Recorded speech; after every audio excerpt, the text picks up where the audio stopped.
Cyber crime पर लगाम लगाने के लिए झारखंड सरकार ने नई पहल की है, जिससे साइबर फ्रॉड के शिकार लोगों को कंपनसेशन तो मिलेगा ही, साथ ही इस ठगी के जिम्मेदार लोगों पर फाइन भी लगाई जाएगी। देखिए रिपोर्ट। अपराध को लेकर झारखंड सरकार लगातार कदम उठा रही है। साइबर ठगों पर नकेल के साथ साथ झारखंड सरकार अब साइबर ठगी के शिकार लोगों को मुआवजा देने जा रही है।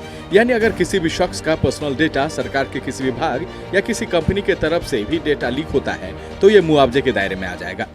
46 IT एक्ट का जो सेक्शन है वो कहता है कि यदि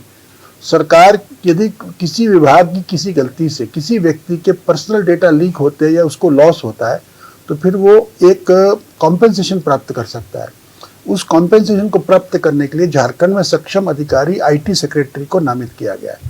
तो आप लोगों के माध्यम से मैं आम जनता को बताना चाहूँगा कि यदि आपके किसी इस प्रकार से धोखाधड़ी हुई है, किसी बैंक के द्वारा किया गया, किसी सरकारी संस्थान के द्वारा किया गया, किसी कंपनी के द्वारा आपके साथ फ्रॉड किया गया या किसी का माध्यम इस्तेमाल किया गया है, तो आप लोग 46 IT एक्ट में झारखंड सरकार के IT सेक्रेटरी के यहाँ पर जाकर के अपना आवेदन दें, उससे भी आपको कुछ पैसा आपका वापस पड़ेगा। साइबर ठगी के शिकार ऐसे लोगों को मुआवजा IT एक्ट सेक्शन 46 के तहत मिलेगा।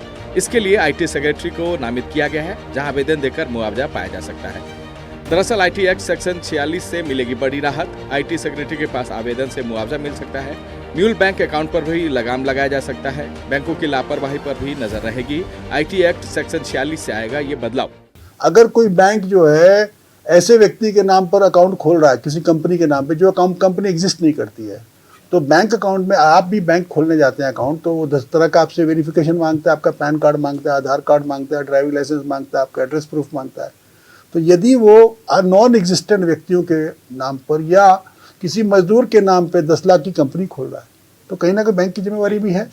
तो वो बैंक हमारा कहना है कि एक बार 46 IT एक्ट में जब राज्य सरकार की IT सेक्रेटरी इन लोगों पर फाइन लगाना शुरू करेगी और कंपनसेशन दिलाना शुरू करेगी आम जनता को, तो मुझे पूरा विश्वास है कि उससे फिर इसमें कमी आएगी। यानी IT एक्ट सेक्शन 46 के तहत झारखंड सरकार की ये पहल काबिले तारीफ है। इसमें 2 फायदे होंगे। भुक्तभोगी को पैसा तो मिलेगा ही, बैंक की लापरवाही पर भी नजर रहेगी। IT एक्ट सेक्शन 46 में राज्य सरकार के IT सेक्रेटरी कार्रवाई करेंगे। उम्मीद है कि इससे साइबर फ्रॉड में कमी आएगी। झारखंड सरकार ने IT एक्ट के माध्यम से एक नया प्रावधान किया है, जिसके तहत अगर किसी कंपनी या बैंक या किसी संस्थान के माध्यम से साइबर फ्रॉड होते हैं तो उसका पैसा वापस किया जाएगा। ऐसे में वैसे लोगों के लिए बड़ी राहत की खबर है जिनके अकाउंट से या फिर उनके साथ साइबर ठगी की गई है। सहयोगी पंकज के साथ कमल कुमार, नक्षत्र न्यूज, रांची।